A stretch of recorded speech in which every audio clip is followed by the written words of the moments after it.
So gonna do a voiceover on most of this and speed it up. So I have the grade 8 bolts and washers that I got here for it. Nylon lock nuts in grade 5 so that it all matches and looks good on the truck. Got the spindle and the lower control arm there. They are ready, about to go on the truck. I went ahead and put the upper on and the strut. It's pretty easy and straightforward. The brakes and all the other components are down here. Made sure that I just had everything organized, and the powder coat on this thing was sick, so I got a close up of that so that you can see how much flake is in it. This is without any color grading or anything. This is just straight out of the camera. And right here I have the upper. I'm looking at the bottom, so I'm about to have bolts in my hands that are for the bottom of the strut. And so now that I got the grade 8 bolts for the lower part of the strut, went ahead and got the spindle that had the hub already mounted to it. It's kind of a hassle to get it on there by yourself. I had a little bit of time having to make sure I didn't scratch the powder coat, so I came up from the bottom, and the rust looks so great on the hub. Yes, I can see it's rusted. It's going to get replaced eventually, but to get it assembled, main focus was to use the hub because it's in great shape. Uniball upper control arms, the Canbergs, had previously made sure that those were seated in there, ran the bolt through it as you see here, and just making sure it's all assembled. It's all loose.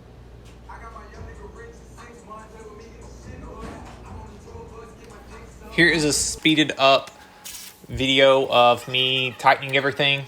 3 bolts on the upper strut mount up top with my ratchet, and then pretty much just tightening everything up, make sure everything's tight. The 2 bolts on the bottom, got my impact doing those. Now they're standard. They were metric previously, so now that they're grade 8, it's all standard. And make sure it's all torqued down.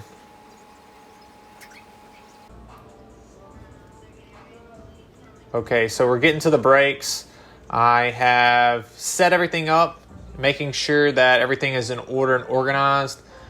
And what I'm about to do is tear down the little rubber pieces that come out of the caliper portion that holds the actual caliper. It's the bracket that holds the caliper. These rubber things right here, those are gonna get replaced with new ones. Here's a new one right here.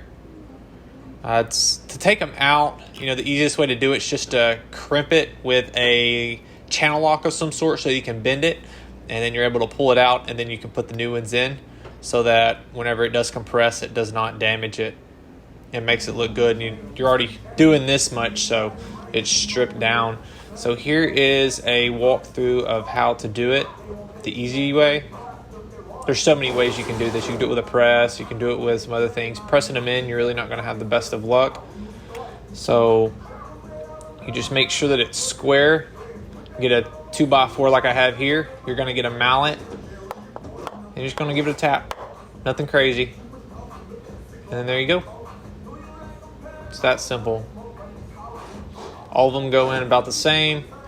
And you shouldn't have to do any type of lube or PB blast or anything like that. No WD-40. Should just go straight. Just make sure that when you push it in, it is flat and not at an angle so that you don't damage the metal part of it. So I'm making sure it's flat. I grab the 2x4, make sure it's straight and flat. Boom. And here we go. I hit it again. And there you go. Literally took 30 seconds to do that. Wasn't satisfied with how it was, so I made sure that it was square. It wasn't perfect. Now it's perfect, and that's it. So now that that is complete, I got those 2 ready to roll. I'll go ahead and grab the caliper. If you look at the shaft portion that slides into the bracket, it actually has grease on it. I did that so that, it had previous powder coat on it. Some of the dirt and the stuff that they use for the powder coating will get inside there. You have to make sure it's cleaned out, and I previously did that so that whenever I push this in, it goes in nice and smooth. And then you make sure it moves in and out because the piston pushes the rotor so that it works properly and it don't bind or lock up. this next part right here, there's two different ways that you can put a brake together. Actually, more than 2 ways, 3 ways.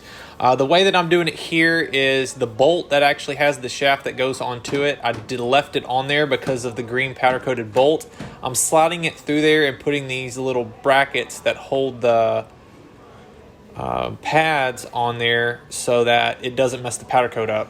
Some people will take those bolts out and they'll leave them where they're bare. Well, I wanted the bolts to be powder coated so that it would look clean together. And yes, it's very minor, but I wanted to make sure that that little thing was taken care of because I would be the only person that would notice it, and that's the reason I did it that way.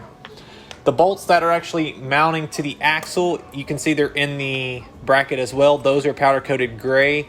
When it was getting powder coated, I made sure that those were powdered as well so that when it's assembled, the gray bolts will be up against the green axle area where it's powder coated, and it'll pop a little bit more just for a little bit of contrast between the two.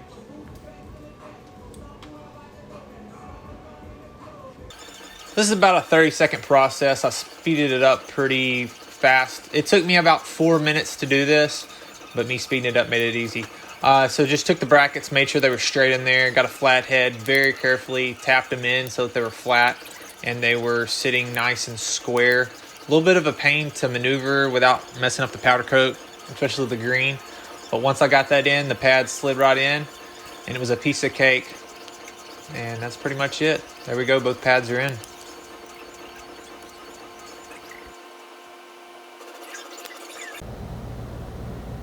So here we are, front end's together. Most of it's tight. Lower control arms are not tight. Got the brakes completed.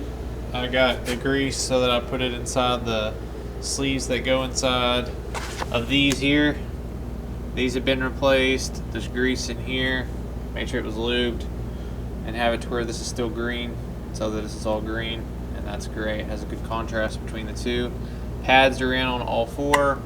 I'm going to put the front together. I'll assemble those. I'll do the sway bar later.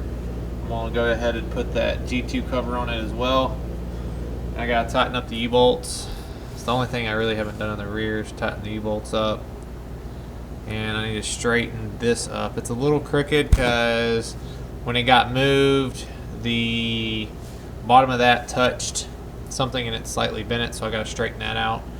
But other than that, drive shaft, the rear's done, and brakes for the front. So I got a massive headache. It's like 10-20. I just got a headache. I gotta stop. I did a lot, did pretty good. Only worked on it part of the day. And got the brakes together. And I also got the whole front end together as well, so it looks good. I'm happy with my progress. I just need to get some rest.